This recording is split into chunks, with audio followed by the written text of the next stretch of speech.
तो जैसे हमारा टॉपिक है अचानक का।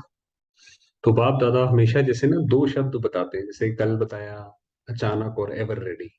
आज बता रहे हैं कि बाप दादा ने पहले भी दो शब्द सुनाए हैं, साथी और साक्षी। साथी और साक्षी का क्या अर्थ है कि हम बाबा के साथ रहें और जो भी इस ड्रामा में होता है उसको साक्षी होकर के देखें कि ये सब कैसे सारा का सारा कल्याणकारी है, कैसे इसमें सब कल्याण भरा है। ऊपर से दिखाई पड़ता है कि ये तो बहुत गलत हो रहा है, मगर इसके अंदर कल्याण भरा है, तो वो साक्षी होकर देखे। जैसे कोई भी मूवी या कोई भी हम स्टेज शो देखते हैं, वैसे जब बाप दादा साथ है तो साक्षीपन की सीट सदा मजबूत रहती है। तो जब हम शिव बाबा के साथ हैं तो फिर तो कुछ भी होता रहे। हमें पता है कि जैसे आज सवेरे भी हम अमृत वेले के समय यही पढ़ रहे थे, तो बाबा ने कहा जब बाबा साथ है तो बच्चों को चिंता करने की जरूरत नहीं। बाबा जो है जैसे भी करके बच्चों की पालना जरूर करेगा, कुछ ना कुछ करके करेगा पालना। कहते हो सभी बाप दादा साथ है, बाप दादा साथ है, लेकिन माया का प्रभाव भी पड़ता रहता और कहते भी रहते हो। कहते भी रहते हैं कि बाबा साथ है, अरे चिंता करने की कोई बात नहीं है, और चिंता भी होती रहती है। तो बाप कहते भी हो बाप दादा साथ है, बाप दादा साथ है, साथ है, लेकिन साथ को ऐसे समय पर यूज नहीं करते हो। यूज नहीं करते हो माना हमें ये नहीं पता कि कौन है साथ हमारे, वो है उसको यूज करना। कि शिव बाबा साथ है, ये बात सही है, मगर वो साथ है तो उसका क्या अर्थ है। तो बाबा ने कहा वो यूज नहीं करते हो, किनारे कर देते हो। जैसे कोई साथ में होता है ना, कोई बहुत ऐसा काम पड़ जाता है या कोई ऐसी बात होती है, तो साथ कभी ख्याल नहीं होता, बातों में पड़ जाते हैं। कितनी बार होता है हम किसी के साथ हैं, फोन पे बात कर रहे हैं, तो फोन पे वो भूल ही जाते हैं कि वो भी हमारे साथ व्यक्ति है, फिर बाद में याद आता है अरे आप भी हमारे साथ थे। ऐसे ही जब कोई बात होती है तो हमारा ध्यान बाबा से निकल कर उस बात पे चला जाता है कि ये बात देखो कितनी सीरियस है, देखो ये बात ही इतनी बड़ी है ना, इस पे तो ध्यान जाएगा ही। तो बाबा ने कहा ऐसे आप उस बाबा को किनारे कर देते हो, उस बात पे ज्यादा ध्यान लगा देते हो, बाबा को किनारे कर देते हो। तो ऐसे साथ है, ये मानते भी हो, अनुभव भी करते हो। कोई है जो कहेगा साथ नहीं है? कोई नहीं कहता। देखिए बाबा हमको कैसे रिझा रिझा कर, सर पे हाथ रख रख के, पुचकार कर कर के जो है अपनी याद दिलाता है और बताता रहता है कि कैसे कैसे इससे निकलना है। तो सब कहते हैं मेरे साथ है, ये भी नहीं कहते हैं तेरे साथ है, हर एक कहता है मेरे साथ है। ये भगवान की जो है खास बात है। ये आत्माएं, जितनी भी सारी की सारी आत्माएं हैं, हम सबकी रानी मक्खी, जैसे मधुमक्खियों में एक रानी मक्खी होती है जिसको सारी मक्खियां फॉलो करती हैं, तो हमारी भी जो है रानी, हम सर्व आत्माओं का वो एक शिव बाबा है, वही हम सबके साथ है। मेरा साथी है, मन से कहते हो या मुख से? मन से कहते हो तो बाबा कह रहे हैं, ये ऊपर ऊपर से तो नहीं कहते हो कि शिव बाबा मेरा साथी है, ऊपर ऊपर से कह दिया। बाप दादा तो खेल देखते हैं, बाप साथ बैठे हैं और अपनी परिस्थिति में उसको सामना करने में इतने मस्त हो जाते हैं, जो देखते ही नहीं है कि साथ में कौन है। तो वही कि हम अब बाबा को हम याद कर रहे हैं, हम बाबा के साथ हैं। कुछ हुआ, किसी ने कुछ बोला, हमें लगता है अरे इसने इतनी गली बात कैसे बोल दी, हमें ये तो गलत बात है, ये तो अन्याय है हमारे साथ, हमें इसके खिलाफ आवाज उठानी चाहिए। उस क्रांतिकारी मोड में चले जाते हैं। मगर जो है अगर हम ये देखें कि हमारे साथ कौन है, हम किसके साथ बैठे हैं, और ये ड्रामा है, इसके अंदर अन्याय कौन करेगा? अन्याय हो ही नहीं सकता, इसके अंदर इम्पॉसिबल है अन्याय करना। तो बाबा कह रहे हैं भूल जाते हैं। तो बाप भी क्या करते हैं, बाप भी साथी से साक्षी बनकर खेल देखते हैं। फिर जैसे बाबा भी जो है, बाबा फिर हमसे भी साक्षी हो जाता है। बाबा कहते हैं चलो भाई, आपने बाबा का साथ तो लिया नहीं, चलो अब जैसे आपको पसंद है वैसे करो, ऐसे तो नहीं करो ना। तो बाबा देखिए कैसे कहते हैं, ऐसे तो नहीं करो ना। जब साथी कहते हो तो साथ तो निभाओ, किनारा क्यों करते हो? बाबा कहते हैं जब आपने ऊपर बाबा से कहा कि बाबा मेरा साथी है, तो बाबा कैसे प्यार से हमारे ऊपर बलिहार है, न्यौछावर है, अपने आप को करता है। तो बाबा कहता है कि कहने को तो बाबा ये भी कह दे कि भाई तुम्हारी इच्छा है, नहीं करते हो ना सही। बाबा कहते हैं नहीं, तो ऐसे नहीं करो। बाबा कहते हैं किनारा क्यों करते हो? बाप को अच्छा नहीं लगता। देखिए ये है स्नेह का सागर, कि कैसे वो अपने बच्चों से, जैसे माँ बाप होते हैं, वो अपने बच्चों से कैसे काम कराते हैं, पुचकार भी करते जाते हैं, काम भी करवाते जाते हैं। तो वही बाबा भी कहता है कि बाप को अच्छा नहीं लगता है। बाप यही शुभ आशा रखते हैं और है भी कि एक एक बच्चा स्वराज्य अधिकारी सो विश्व अधिकारी। कि बाबा को चाहे भविष्य पता है कि यही तो खेल भावना होती है कि जब आप कोई खेल चलता है तो आप वो जीतने के लिए खेल खेलते हो, ये नहीं सोचते हो अरे इस ट्रॉफी से क्या होगा, ये तो कोई बात नहीं, हम दोबारा खरीद लेंगे, ऐसे। क्योंकि बाबा को पता है कि कौन सा बच्चा कहाँ जाएगा, मगर बाबा अपनी कोशिश उसके साथ पूरी करता है, तो खेल में पूरा खेलता है। ये नहीं कि बाबा पहले से ही सोचते अरे ये बच्चे ने तो सुनना ही नहीं है, इसको ज्ञान चुरा के क्या करना है, ऐसे नहीं। तो बाबा की ये आश है कि हर एक बच्चा जो है स्वराज्य अधिकारी सो विश्व राज्य अधिकारी बने। आप लोग प्रजा हैं क्या? प्रजा तो नहीं बनना है ना, राजे महाराजे विश्व राजे हो ना। बाबा कितनी ऊंची नजर से हमें देखता है कि आप महाराजा, कौन होता है महाराजा? जो राजाओं के भी ऊपर जो होता है वो महाराजा कहलाता है। प्रजा बनाने वाले हो, प्रजा बनने वाले नहीं हो। राजा बनने वाले, प्रजा बनाने वाले हो। तो राजा कहाँ बैठता है? तख्त पर बैठता है ना। जब प्रैक्टिकल में राजा के नशे में होता है तो तख्त पर बैठता है ना। तो राजा माना, जैसे कहते हैं ना भाई, उसकी जो चाल ढाल है वो उससे पता पड़ता है वो राजा है। ऐसा नहीं है कि तख्त पर बैठा है कोई उसको बताए, कोई इसको इंट्रोडक्शन की जरूरत पड़े कि भाई यहाँ पे राजा कौन है, तो फिर वो राजा किस बात का? राजा जो है वो अपनी चाल ढाल से, नशे से राजा कहलाता है। तो साक्षीपन का तख्त छोड़ो नहीं, बाबा ने कहा ये तख्त पर रहो। साक्षीपन, यही जो है राजाई संस्कार है जो बाबा दिल बता रहे हैं। जो अलग अलग पुरुषार्थ करते हो उसमें थक जाते हो। आज मनसा का किया, कल वाचा का किया, संबंध संपर्क का किया तो थक जाते हो। एक ही पुरुषार्थ करो। तो बाबा कहते हैं अलग अलग पुरुषार्थ करते हो, आज ऐसा करेंगे वैसा करेंगे, कोई करने की जरूरत नहीं है। बस एक ही पुरुषार्थ करो, साक्षी और खुशनुमा तख्त नशीन रहना है। कि साक्षी रहो, साक्षी होके बस खुश रहो, खुश होके देखते चलो सारी चीजें। अरे वाह बहुत अच्छा हुआ, बहुत अच्छा हुआ। बाबा को, अव्यक्त बाप दादा को भी कितनी चीजें सामने आई, बाबा के सामने कितनी चीजें बताई गई कि बाबा ये एक्सीडेंट हो गया, उसमें भाई बहनों ने शरीर छोड़ा, ये फला बहन थी, इसको खून की उल्टी हुई, ये फला भाई था, उसका ये हुआ। तो बाबा हमेशा कहते थे कि ये ड्रामा कल्याणकारी, जो सत्य है, जो कल्याणकारी है, वही होता है। वो तो दुनिया वाले कहते हैं भगवान की अगर देर है, देर नहीं, देर क्यों है भाई? भगवान को पता नहीं है कि देर और टाइम की क्या उसको कीमत नहीं है? ऐसा नहीं है। भगवान के घर शिव बाबा का ये ड्रामा रचा हुआ है और इसके अंदर हर चीज बिल्कुल अपने एक्यूरेट टाइम पे होती है। निश्चिंत हो जाए बिल्कुल कि ये हमारे बाबा का बनाया हुआ ड्रामा है। तो ये तख्त कभी नहीं छोड़ना है। कोई राजा ऐसे सीरियस होकर तख्त पर बैठे, बैठा तख्त पर हो लेकिन बहुत क्रोधी हो, ऑफिशियल हो तो अच्छा लगेगा?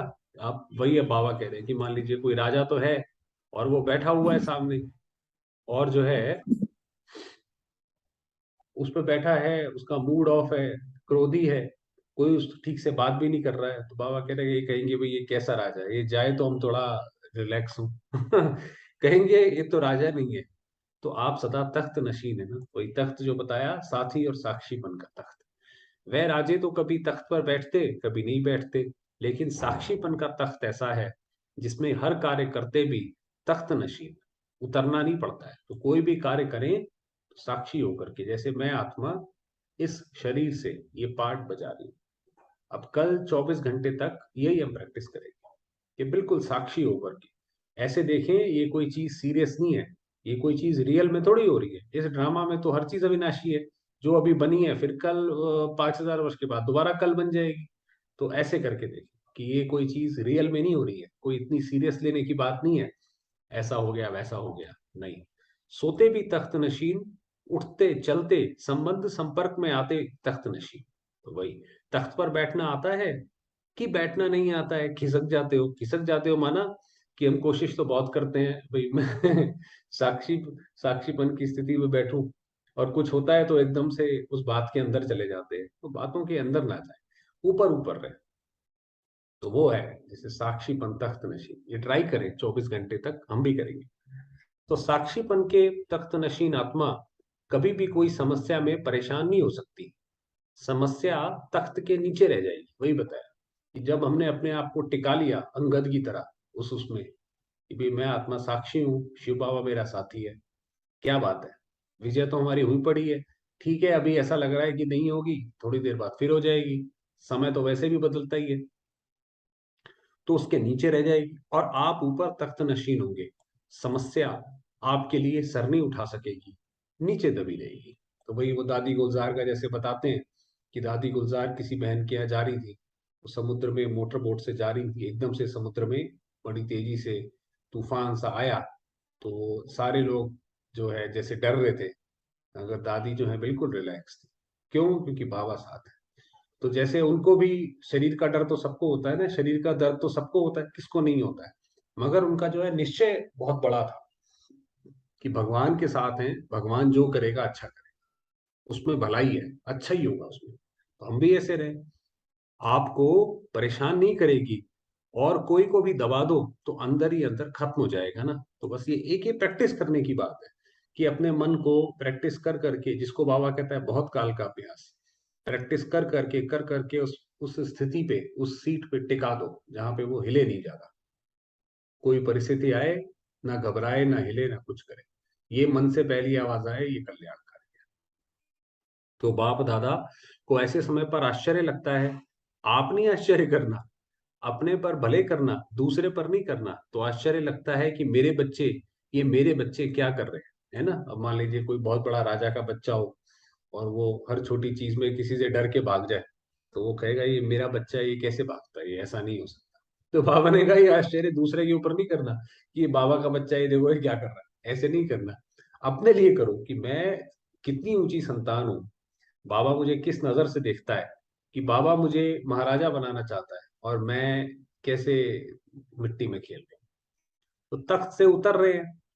जब तख्त नशीन रहने के संस्कार अब से ही डालेंगे, तब विश्व के तख्त पर भी बैठेंगे। अगर हमें ये संस्कार ही नहीं होंगे कि तख्त पर कैसे बैठा जाता है, उसके संस्कार क्या होते हैं, तो हमें कोई राजा बना भी देगा तो फिर हम फिर दोबारा से नीचे आ जाएंगे। वो एक कहानी है छोटी सी, वो एक राजा था, वो एक गांव की लड़की उसको पसंद आई, उसको ले आया अपने राजमहल में। उसको ले आया राजमहल में, उसका बहुत श्रृंगार करा, सब कुछ करा, सब उसे समझाया बुझाया, ऐसे करना होता है, ऐसे करना होता है। तो उसने राज्यसभा बुलाई, तो राज्यसभा में बताया कि अब ये जो कन्या है इससे मैं शादी करूंगा और ये आपकी रानी बनेगी। तो तब खाना लाया गया, तो सारे खाना खाने लगे, तो वो नीचे बैठ के खाना खाने लगी, क्योंकि खाना खाने का तो बताया नहीं, उसके संस्कार ऐसे थे। तो राजा ने अपना सिर पकड़ लिया। तो कहने का मतलब है कि संस्कार नहीं होंगे तो हम कैसे ये सब राजकाज जो हम बात करते हैं वो कैसे संभालेंगे। यहाँ सदा काल तख्त नशीन नहीं होंगे तो वहां भी सदा, अर्थात जितना समय फुल है उतना समय नहीं बैठ सकेंगे। संस्कार सब अभी भरने हैं, वही बाबा ने बताया कि संस्कार जो हैं भविष्य के, कि भविष्य में देवता कैसे होते हैं, उनका राजकाज कैसे चलता है, वो अभी भरने हैं। फिर वही भरे हुए संस्कार सतयुग में कार्य करेंगे। रॉयल्टी के संस्कार अभी से भरने हैं। ऐसे नहीं सोचना कि अभी कुछ समय तो पड़ा है, इतने में तो विनाश होना नहीं है, ये नहीं सोचना। चलो भाई, कोई बात नहीं, कल से कर लेंगे, चलो चलो अगले 2023 से कर लेंगे। तो बाबा कह रहे हैं ऐसे नहीं सोचना कि ये विनाश तो अभी होना नहीं है, विनाश होना है अचानक। बाबा ने बताया कि विनाश अचानक होगा, पूछ कर नहीं आएगा कि हाँ तैयार हो, सब अचानक होना है।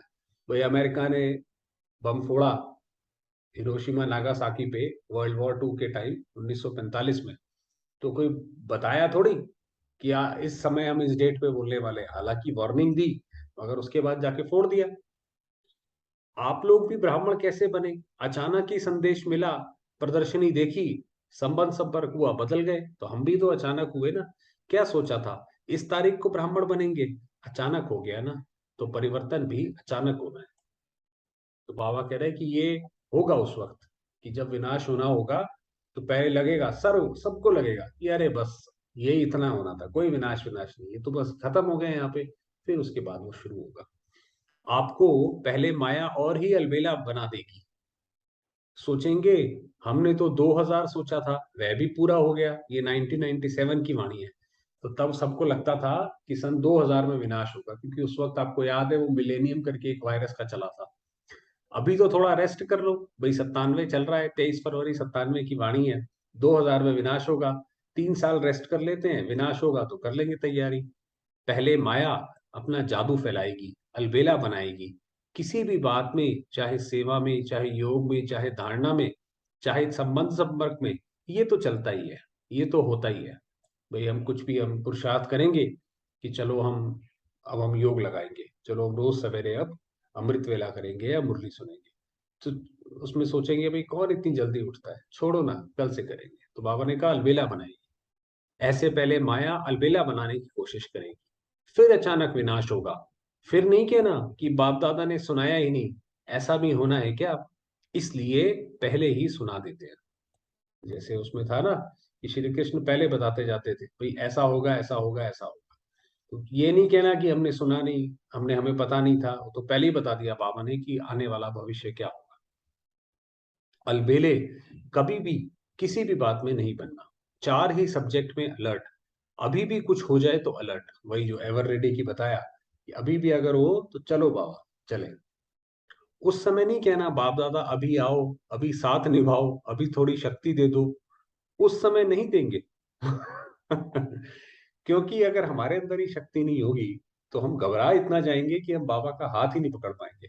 तो बाबा कह रहा उस समय नहीं देंगे, अभी जितनी शक्ति चाहिए, जैसी चाहिए उत, उतनी जमा कर लो। सबको खुली छुट्टी है, खुले भंडार है, जितनी शक्ति चाहिए, जो शक्ति चाहिए ले लो। पेपर के समय टीचर व प्रिंसिपल मदद नहीं करता। उस समय तो बाबा का जो अंत का जो रूप होगा वो धर्मराज का रूप होगा। उस समय तो धर्मराज का रूप मतलब कि जो भी जिसके पाप कर्म होंगे तो जैसे वो पूरे होते जाएंगे, क्योंकि जब ड्रामा ही खत्म हो गया तो जिसके जो भी पाप कर्म रह गए उसकी सजा उसको मिली नहीं। तो अंत में बाबा ने कहा फिर वो उसके वो होंगे, तो वो धर्मराज का रूप होगा। तो जब बाबा धर्मराज के रूप में होगा, अभी तो बाप के रूप में है, तो इसीलिए प्यार करता रहता है, पुचकार से चलाता रहता है। मगर जब धर्मराज का रूप बनेगा तो बिल्कुल सख्त, फिर उसमें कोई रिहाइश नहीं है। जो जितना है उतना ही देना पड़ेगा, सीधी सी बात है। किसी के साथ गलत किया है तो भोगना तो पड़ेगा, उसकी कोई वो नहीं है। तो बाबा ने कहा फिर अंत में कोई मदद नहीं होगी, धर्मराज बन गए तो बन गए। तो बाबा ने कहा अभी ले लो जो चाहिए, ऐसे है। चलिए तो कल के लिए प्रैक्टिस करते हैं। तो बाबा ने कहा साथी और साक्षी 24 घंटे के लिए सिर्फ। चलिए।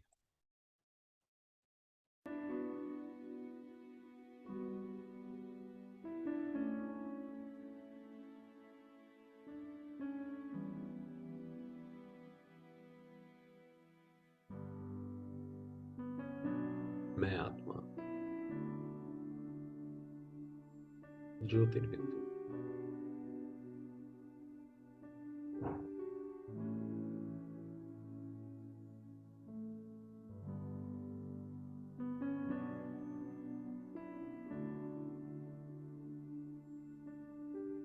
प्रकाशमय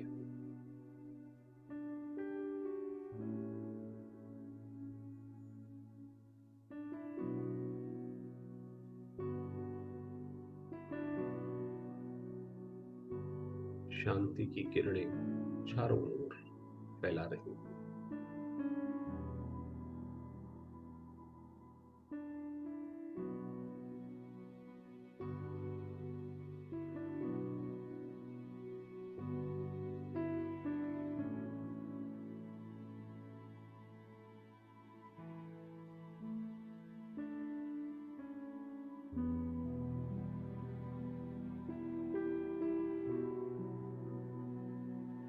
ज्योतिर्बिंदु शुभ मेरे पिता है।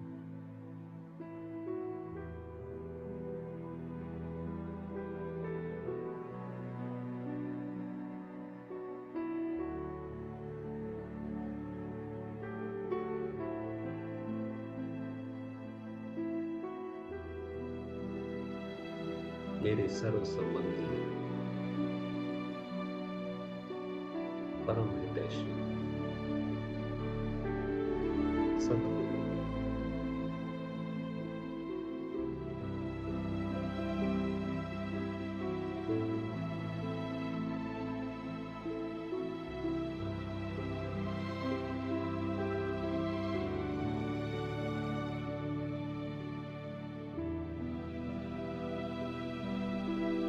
यानी बाबा ने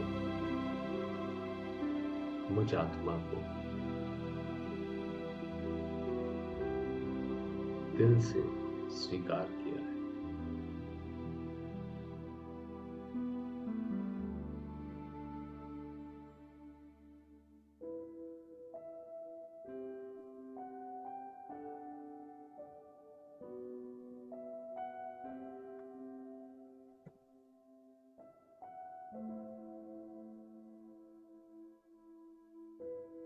मैं आत्मा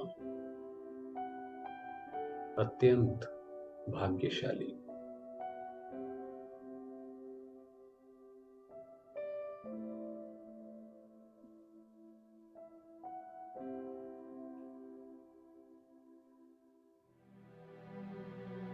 स्वयं परमात्मा शिव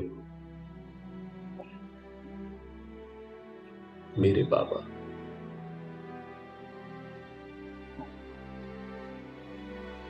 मेरा संसार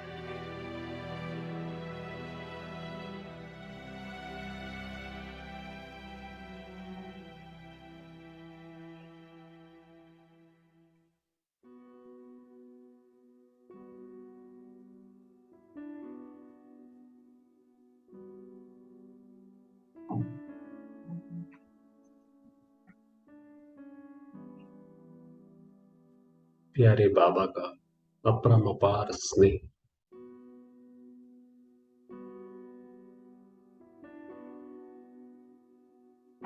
उनकी शक्तियां मुझ आत्मा पर बरस गई।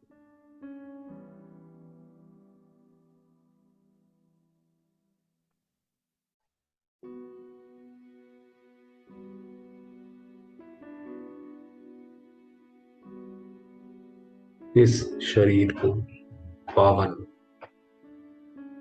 रोशन कर रही है।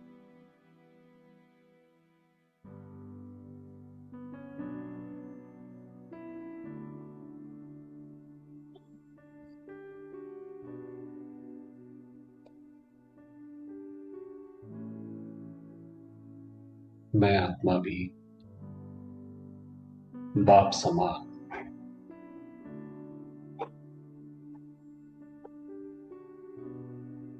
शांति का स्रोत हूं।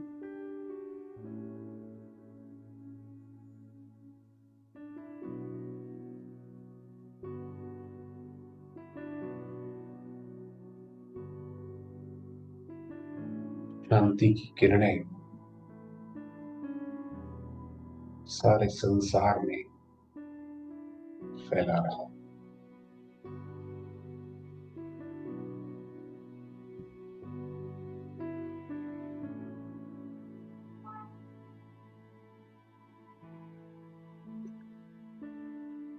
संपूर्ण सृष्टि पर शांति और स्नेह स्थापित है।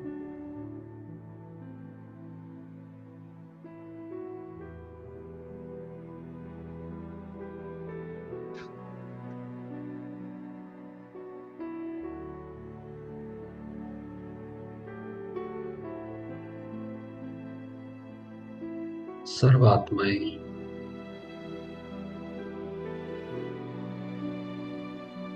शांति के इस महाप्रसाद को स्वीकार कर रही हैं।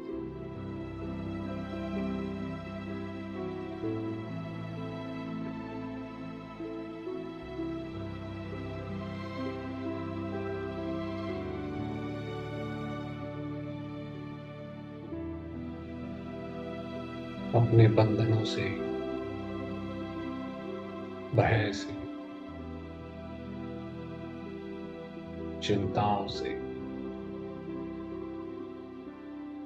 मुक्त हो रही हैं।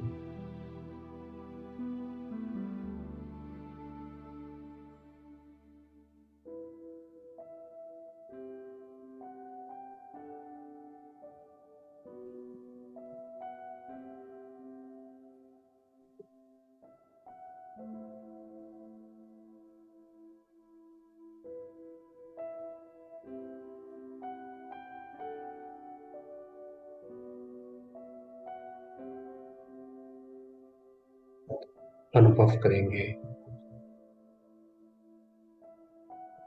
संसार में व्याप्त इस मीठी शांति को।